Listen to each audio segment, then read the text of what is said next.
ख्रिस्तामध्ये माझ्या प्रिय भाविकांनो, प्रभू येशू ख्रिस्त म्हणजे जिवंत देवाचा पुत्र, ज्याच्यामध्ये पवित्र आत्म्याचं सामर्थ्य एका विद्युत प्रवाहाप्रमाणे सळसळत होतं.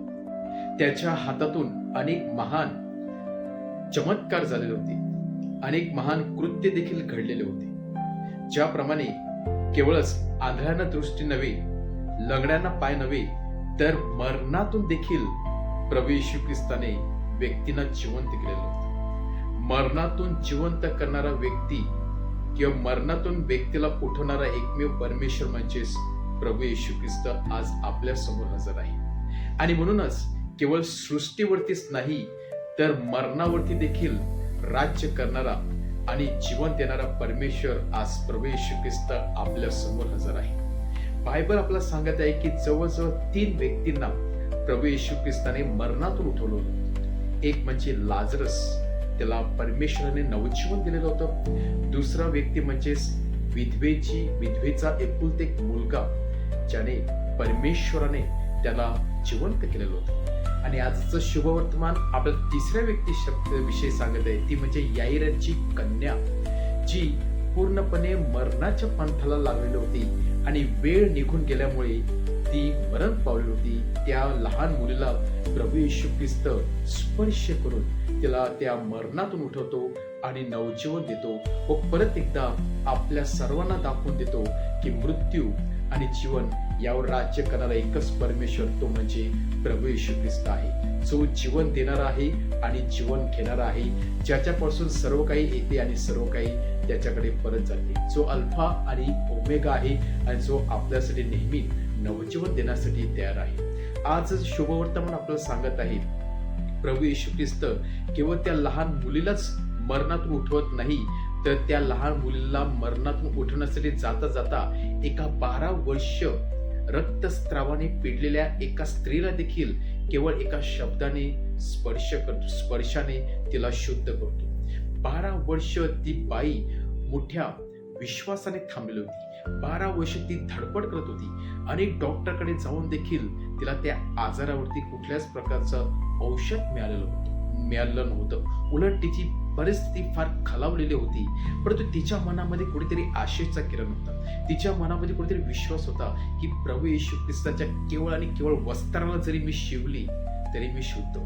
ती वस्त्राला शिवण्याचं स्वप्न का बघते?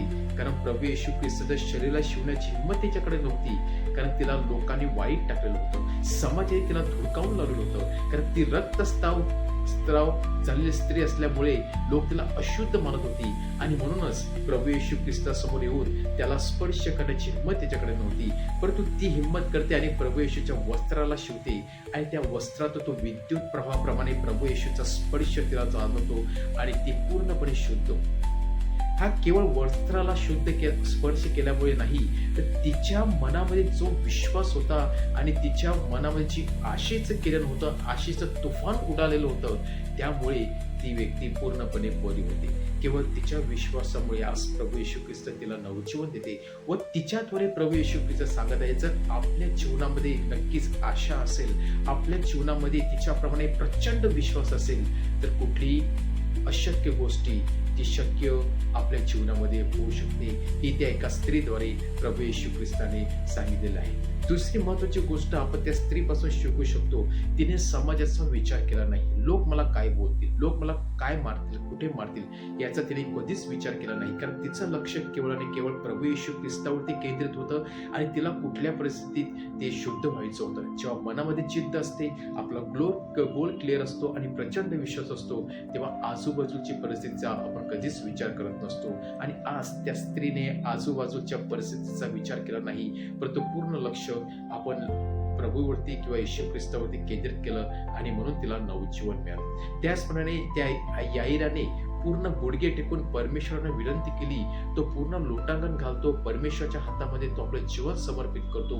एक बाप आपल्या मुलीसाठी किंवा मुलीला नवजीवन देण्यासाठी किती खडपड करत आहे हे प्रभू येशू ख्रिस्त पाहतो आणि त्या याईराच्या विश्वासाकडे पाहून प्रभू येशू ख्रिस्त त्या मुलीला जिवंत करतो. आज एका दगडामध्ये 2 पक्षी, आज प्रभू येशू ख्रिस्त त्या पक्ष्यांना जिवंत करत आहे, त्या व्यक्तीला नवजीवन देत आहे. एका बाजूला यानेच्या कन्याला जिवंत करत आहे, दुसऱ्या बाजूला 12 वर्ष रक्तस्रावाने पिडलेला त्या स्त्रीला शुद्ध करून प्रभू येशू ख्रिस्त आपला एकच संदेश देत आहे की जी व्यक्ती माझ्यावरती विश्वास ठेवते, ज्या व्यक्तीच्या मनामध्ये प्रचंड आशा आहे, विश्वास आहे, त्या व्यक्तीला नक्कीच फळ मिळणार आहे आणि ती व्यक्ती कधीच खाली कोसळणार नाही.